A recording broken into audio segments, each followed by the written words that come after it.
India voice, आपकी सोच, आपकी आवाज। नमस्कार, इंडिया वॉइस देख रहे हैं आप। मैं हूं आपके साथ दीप चौधरी। वक्त हो चला है हमारी खास पेशकश रिपोर्टर्स लाइव का, जिसमें हमारे तमाम संवाददाता ग्राउंड जीरो से आपको कुछ अहम खबरें बताएंगे। चलिए शुरू करते हैं। सपा प्रमुख अखिलेश यादव ने कहा है कि जनता के वोट को चोरी होने से बचाने के लिए मुझे बैरिकेडिंग लांघना पड़ा। और क्या कुछ कहा उन्होंने, बता रहे हैं हमारे संवाददाता मोहम्मद आसिफ। बिहार में एसआईआर विरोध के मुद्दे की आवाज अब दिल्ली पहुंच गई है। दिल्ली में इंडिया गठबंधन के नेताओं ने एसआईआर के विरोध में मार्च निकाला। हालांकि चुनाव आयोग के दफ्तर जाने के पहले ही दिग्गज नेता राहुल गांधी, प्रियंका गांधी, सपा प्रमुख अखिलेश यादव समेत कई नेता हिरासत में ले लिए गए। हालांकि नेताओं ने कहा कि जिस तरह से बीजेपी और चुनाव आयोग वोट चोरी करवा रहा है, इसके विरोध में वह जनता के बीच जाएंगे। इतना ही नहीं, सपा प्रमुख अखिलेश यादव को रोकने की कोशिश की गई तो वह बैरिकेडिंग बांध कर आगे बढ़ गए। दरअसल बिहार में चुनाव आयोग एसआईआर लागू करना चाहता है, जिसके विरोध में कांग्रेस, समाजवादी पार्टी व अन्य गठबंधन के नेता विरोध कर रहे हैं। आज संसद से लेकर चुनाव आयोग के दफ्तर तक इंडिया गठबंधन के नेताओं ने फ्लैग मार्च निकाला था। इस दौरान एसआईआर का विरोध किया गया और साथ ही साथ राहुल गांधी, प्रियंका गांधी, सपा प्रमुख अखिलेश यादव समेत कई इंडिया गठबंधन के नेताओं ने एसआईआर का विरोध किया।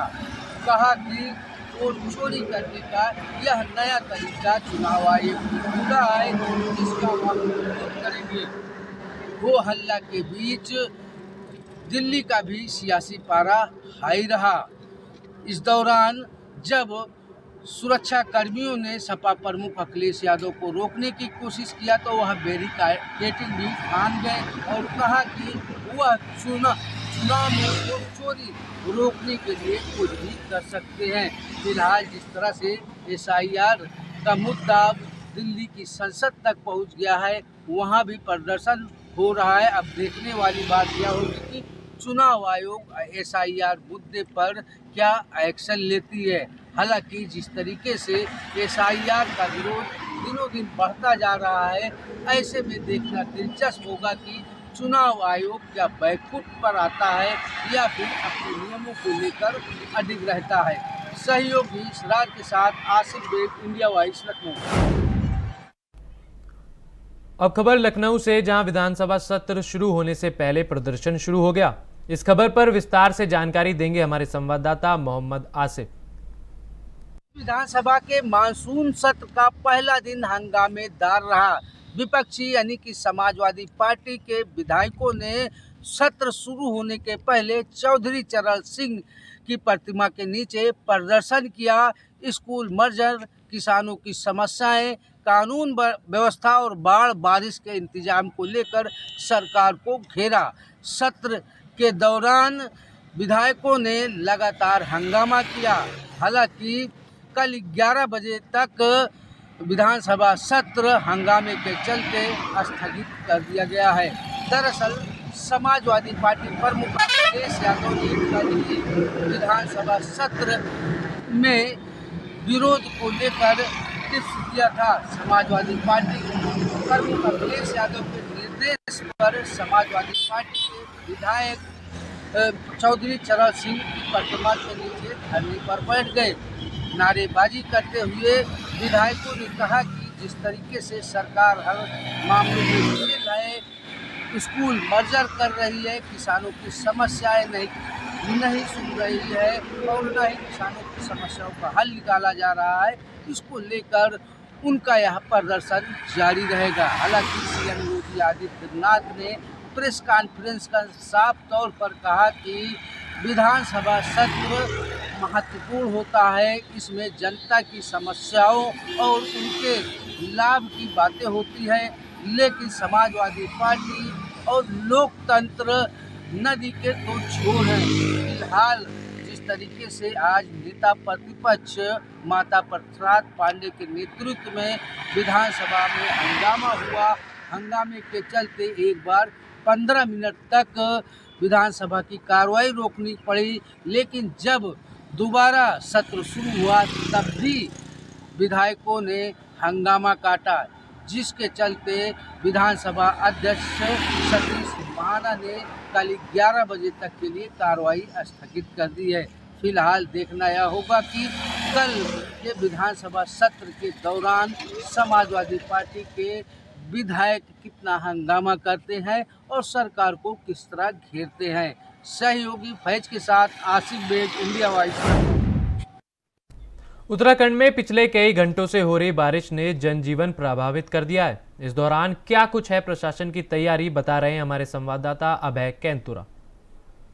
पिछले 24 घंटे से हो रही लगातार बारिश का असर यहाँ पर देखने को मिल रहा है। राजधानी देहरादून में इस समय हालात बेकाबू होते हुए नजर आ रहे हैं। जिस प्रकार से बारिश लगातार हो रही है, नदियों का जलस्तर लगातार बढ़ने लगा है। आप इस समय देख सकते हैं रिस्पना नदी में किस तरह से नदी का जो जलस्तर वो बढ़ने लगा है। अब सीधे तौर पर ये बस्तियों के लिए बड़ा नुकसानदायक साबित होता हुआ नजर आ रहा है। आप देख सकते हैं रिस्पना नदी के किनारे जो बस्ती बसे, हम इस समय MDDA कॉलोनी में, जो भगत सिंह कॉलोनी है राजधानी देहरादून की, यहाँ पर मौजूद है।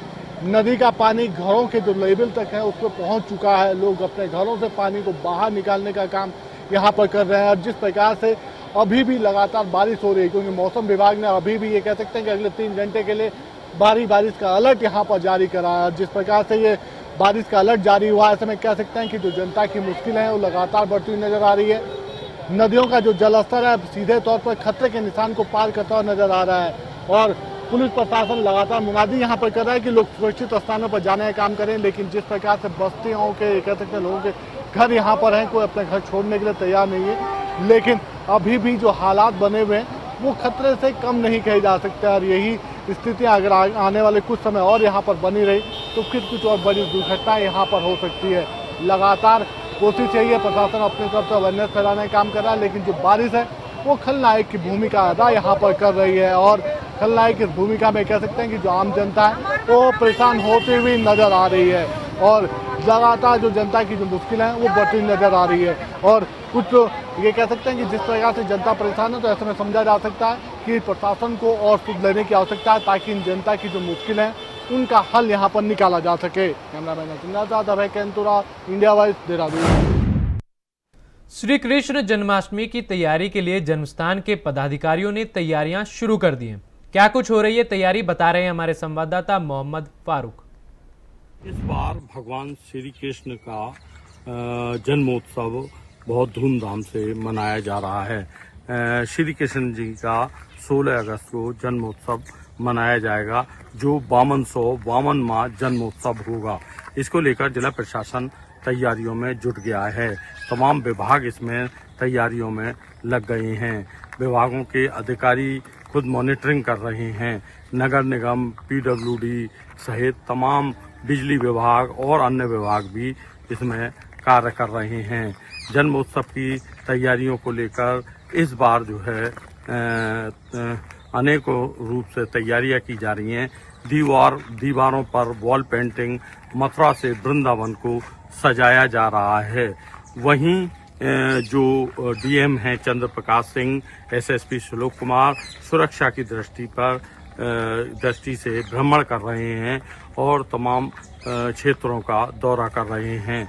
साफ तौर पर इस बार श्री कृष्ण जन्मोत्सव जो है वो ऑपरेशन सिंदूर के रूप में मनाया जाएगा, क्योंकि इस बार जन्मोत्सव जो है 52वां होगा और मुख्यमंत्री योगी आदित्यनाथ के भी आने की संभावना जताई जा रही है। इंडिया वॉइस के लिए मैं मोहम्मद फारूक, मथुरा। खबर कानपुर देहात से है, जहां इलाज के इंतजार में लावारिस मरीज ने दम तोड़ दिया। क्या है पूरा मामला, बता रहे हैं हमारे संवाददाता गौरव शुक्ला। देहात में स्वास्थ्य सेवाएं बेहतर हो, इसको लेकर के उत्तर प्रदेश सरकार ने कानपुर देहात को एक मेडिकल कॉलेज दिया, जिससे यहाँ की व्यवस्थाएं सुधरे। उत्तर प्रदेश सरकार ने मेडिकल कॉलेज के साथ ही प्रशिक्षित डॉक्टरों की टीम, बड़ी मशीनरी और तमाम वो व्यवस्थाएं दी, जिससे यहाँ के लोगों को बेहतर स्वास्थ्य सेवाएं मिले। लेकिन कानपुर देहात का संवेदनहीन स्वास्थ्य विभाग आज भी सुधरने का नाम नहीं ले रहा है। ताजा मामला कानपुर देहात के मेडिकल कॉलेज का है, जहां बीते दिन एक सुंदर नाम के व्यक्ति को 2 युवक इमरजेंसी में भर्ती करा गए थे, लेकिन वहां ना तो उसे उपचार मिला, ना ही व्यवस्थाएं, और उसकी मौत हो गई। इसके बाद भी करीब 11 घंटे तक बेड पर ही शव पड़ा रहा, जिसकी बदबू वार्ड में कुछ इस कदर फैली कि वहां भर्ती मरीज भी अपने आप को बचाने के लिए बाहर भाग निकले। पूरे मामले की जब जानकारी जिला अधिकारी को हुई तो उन्होंने इस पूरे मामले में टीम गठित की है और जांच कराकर कार्रवाई का आश्वासन तो दे रहे हैं, लेकिन सवाल इस बात का है कि आखिर हर मामले में मौतों के बाद ही जांच क्यों होती है। जिम्मेदार इस तरफ अपना रुख अख्तियार क्यों नहीं करते, जिससे यहाँ पर सुधार हो। अब देखना यह होगा कि इस सुंदर नाम के व्यक्ति की मौत के बाद कानपुर देहात की स्वास्थ्य व्यवस्था में कितना सुधार होता है। कानपुर देहात से अब खबर औरैया से है, जहां का ARTO विभाग वर्तमान में पूरी तरह से दलालों का अड्डा बना हुआ है। इस खबर पर ज्यादा जानकारी दे रहे हैं हमारे संवाददाता दीपांशु सावरान। उत्तर प्रदेश सरकार की मंशा पर पानी फेरता एक वीडियो नज़र आ रहा है। आपको बताते चलें कि सोशल मीडिया पर एक वीडियो वायरल हो रहा है, जिसमें ARTO कार्यालय के बाहर दलालों का जमावड़ा नज़र आ रहा है। वहीं वीडियो में एक दलाल पूरे काम करवाने का ठेका लेता नज़र आ रहा है। वहीं जब इस संबंध में ARTO नानक चंद शर्मा से बात करने का प्रयास किया तो उनका फोन नहीं उठा। हालांकि इस वायरल वीडियो का इंडिया वॉइस चैनल पुष्टि नहीं करता है। औरैया से इंडिया वॉइस के लिए दीपांशु सावरान। खबर मथुरा से है, जहां DM चंद्र प्रकाश सिंह ने यमुना नदी के बढ़ते जल स्तर का निरीक्षण किया है। इस दौरान उन्होंने क्या कुछ निर्देश दिए, बता रहे हमारे संवाददाता मोहम्मद फारूक। आमद तहसील के नगला कोस में DM चंद्र प्रकाश सिंह ने अधिकारियों के साथ में दौरा किया है, क्योंकि बढ़ते जल स्तर को देखते हुए, जो यमुना नदी में लगातार जल स्तर बढ़ रहा है, उसको देखते हुए DM चंद्र प्रकाश सिंह नगला कोस पहुंचे और जो सड़क पर पानी आ गया है उसको भी उन्होंने निरीक्षण किया। उनका कहना है कि जो पानी है बाढ़ का, वो अब धीरे धीरे जल स्तर उसका कम होता जा रहा है। यमुना नदी का जल स्तर कम हो रहा है, लेकिन किसी को इस पर असुविधा नहीं होने दी जाएगी। लेकिन उन्होंने साफ तौर पर सभी को सचेत रहने के लिए कहा है। उनका कहना है कि सचेत सभी को रहना है, लेकिन अभी बाढ़ जैसी कोई स्थिति नहीं है। उन्होंने कहा कि जो सड़क है टूट गई है, उसकी मरम्मत भी जल्द कराई जाएगी और संबंधित विभाग से कहकर जो भी सुविधाएं होंगी वो सब सुविधाएं जो है उपलब्ध कराई जाएगी। ग्रामीणों को किसी भी प्रकार की परेशानी नहीं होने दी जाएगी। इसको लेकर जिलाधिकारी ने तमाम अधीनस्थों को आदेश भी दिए और साफ तौर पर कहा है कि ग्रामीणों को किसी प्रकार की असुविधा ना हो। जल स्तर पर जिला प्रशासन पूरी तरीके से चौकसी बरत रहा है। तमाम चौकियों का भी निर्माण बना दिया गया है, सक्रिय कर दी गई हैं। जो बाढ़ चौकी हैं उनको भी सक्रिय कर दिया गया। इंडिया वॉइस के लिए मैं मोहम्मद फारूक, मथुरा। चलिए अब यहाँ रुकेंगे एक छोटे से ब्रेक के लिए, जल्द लौटेंगे।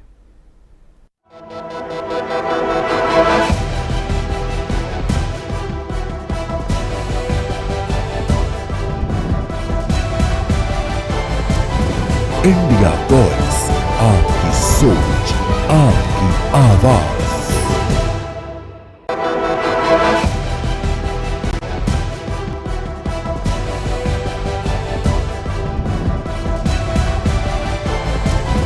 इंडिया वॉइस, आपकी सोच, आपकी आवाज। ब्रेक के बाद आप सभी का स्वागत है। अब खबर पीलीभीत से है, जहां घर में घुसे बदमाशों ने घर वालों पर फायरिंग कर दी। क्या है पूरा मामला, बता रहे हैं हमारे संवाददाता अमित पाल। गांव बरगदिया में चोरी की नीयत से घुसे 3 चोरों ने एक युवक चोरा घर में, जो उसके घर वाले, जो परिवार था, उसके परिजन लोग वो रक्षाबंधन के त्यौहार पे राखी बांधने के लिए गए थे। तो घर में एक व्यक्ति जो अनिल यादव है वो घर में सो रहे थे।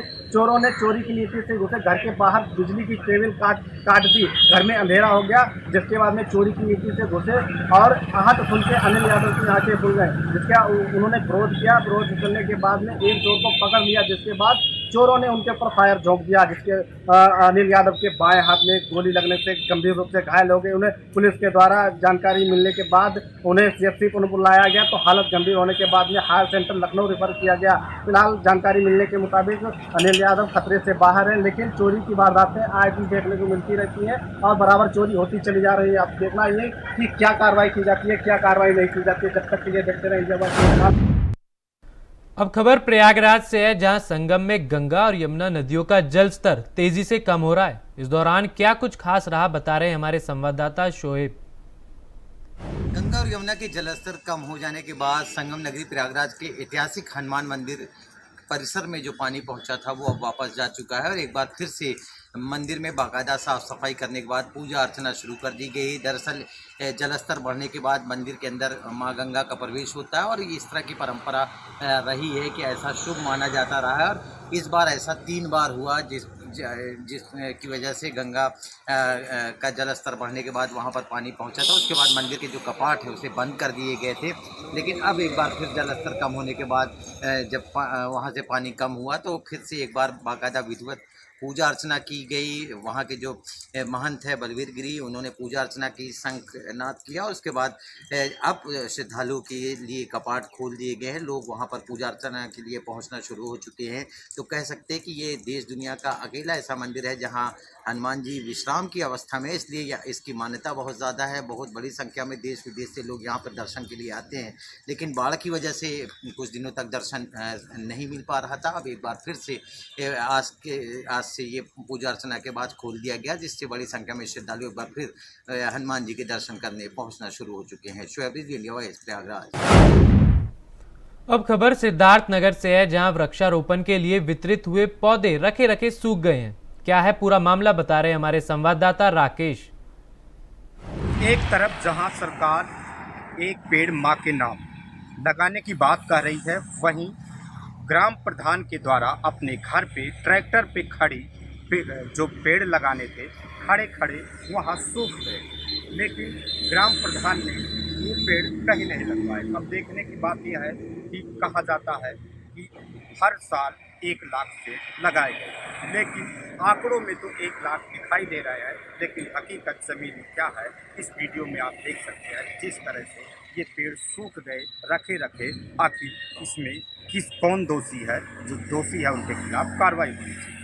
लेकिन अब अगर दावे करती है सरकार कि हर साल आंकड़ों में विभाग भी कहता है कि 1 लाख पेड़ लगाए गए, अगर उस तरह से पेड़ लगे होते तो यहाँ घना जंगल हो जाता। लेकिन देखने की बात यह है कि एक भी पेड़ नहीं लगे। जिस तरह से इस टाली में रखे पेड़ सूख रहे हैं, जिम्मेदारों की इसमें गलती है, कहीं न कहीं जिम्मेदार इसमें शामिल है, उनके खिलाफ कार्रवाई होनी चाहिए। सिद्धार्थनगर से राकेश यादव। खबर महाराजगंज से है, जहां भारत में अवैध ढंग से घुसपैठ करने के दौरान चीनी नागरिक को गिरफ्तार कर लिया गया। क्या है पूरा मामला, बता रहे हमारे संवाददाता अनुराग। महाराजगंज जिले में भारत नेपाल अंतर्राष्ट्रीय बॉर्डर पर तैनात सुरक्षा बलों को एक बड़ी सफलता हासिल हुई है। सुरक्षा बलों की टीम ने भारत में अवैध रूप से घुसपैठ कर रहे एक चीनी नागरिक को गिरफ्तार किया है। बताया जा रहा है कि चीनी नागरिक टूरिस्ट वीजा पर नेपाल में आया था और नेपाल के रास्ते भारत में अवैध रूप से घुसपैठ करने का प्रयास कर रहा था। चीनी नागरिक को सोनौली कस्बे के गली नंबर 2 के सहारे भारत में घुसपैठ के दौरान सुरक्षा एजेंसियों ने गिरफ्तार किया। फिलहाल सुरक्षा एजेंसियां इस बात का पता लगाने में जुटी हुई है कि आखिर उसका भारत में प्रवेश करने का क्या उद्देश्य था। इंडिया वॉइस के लिए महाराजगंज से अनुराग जायसवाल। खबर रायबरेली से है, जहां टप्पेबाजी करने वाली महिला को गिरफ्तार किया गया है। इस खबर पर जानकारी दे रहे हैं हमारे संवाददाता राजू। इसको बड़ी सफलता उस वक्त मिली जब एक टप्पेबाज महिला को गिरफ्तार कर लिया। बता दें कि गोरखपुर जनपद की रहने वाली महिला बताई जा रही है, जो महिला की चैन को टप्पेबाजी कर फंस गई थी। सीसीटीवी के आधार पर महिला को रैली पुलिस ने गिरफ्तार करके अभिरक्षा से भेज दिया। बता दें कि महिला को जेल भेज दिया गया। इसके बाद कहा जा सकता है कि सीसीटीवी फुटेज के आधार पर महिला को गिरफ्तार किया गया है और महिला को भेज दिया गया है। राजू तिवारी, क्या अब खबर सिद्धार्थ नगर से है, जहां अंतर्राष्ट्रीय सीमा पर खाद की तस्करी जोरों पर है। इस खबर पर विस्तार से जानकारी दे रहे हैं हमारे संवाददाता राकेश। जहां खाद को लेके लाइनों में लग के लाठी डंडे खा रहा, वहीं नेपाल जा रही खाद। आपको बता दूं कि मामला सिद्धार्थ नगर जिले के बजहा बॉर्डर का है, जो चौकी से महज 20 मीटर की दूरी से उनके नाक के नीचे से इस तरह से घोड़ा पत्ती पे लाद के खाद नेपाल जा रही है। अब देखने की बात यह है कि किसान खाद को लेके परेशान है, लाइनों में लग रहा है, लाठी डंडे खा रहा, फिर भी उसको खाद नहीं मिल रहा है। आखिर ये जांच का विषय है कि ये इतनी भारी मात्रा पे घोड़ा बग्गी पे लाद के नेपाल जा रहा है, तो उसे जांच करनी चाहिए, पूछताछ करनी चाहिए। लेकिन महज चौकी से 20 मीटर की दूरी पे वो बग्गी से ले जा रहा, लेकिन उसे रोक टोक करने वाला कोई नहीं। अब देखने की बात यह है कि कैसे आखिर इतनी भारी मात्रा में खाद नेपाल जा रही है। कहीं ना कहीं ये सुरक्षा एजेंसियों पे सवाल खड़े होते हैं। अब देखने की बात यह है, जो खाद नेपाल जा रही है किसानों को नहीं मिल रहा है, इस पे जांच होनी चाहिए। जांच करने के बाद उसके खिलाफ कार्रवाई होनी चाहिए। लेकिन वहीं कार्रवाई के नाम पे कृषि विभाग दिखावे के लिए कुछ खाद को पकड़ के दिखाता है। लेकिन अब देखने की बात यह है कैसे आखिर नेपाल जा रहा। बिचौलियों के हाथों से जो है किसान 500 में खाद खरीद रहा है यूरिया, और उसकी धान की फसल बर्बाद हो रही है। खाद उसको भारी मात्रा पे जितना ज़रूरत है उतना नहीं मिल रहा है, और ये खाद नेपाल जा रही है। सिद्धार्थ नगर से राकेश यादव, इंडिया। चलिए रिपोर्टर्स लाइव में बस इतना ही। देखते रहे इंडिया वॉइस। नमस्कार।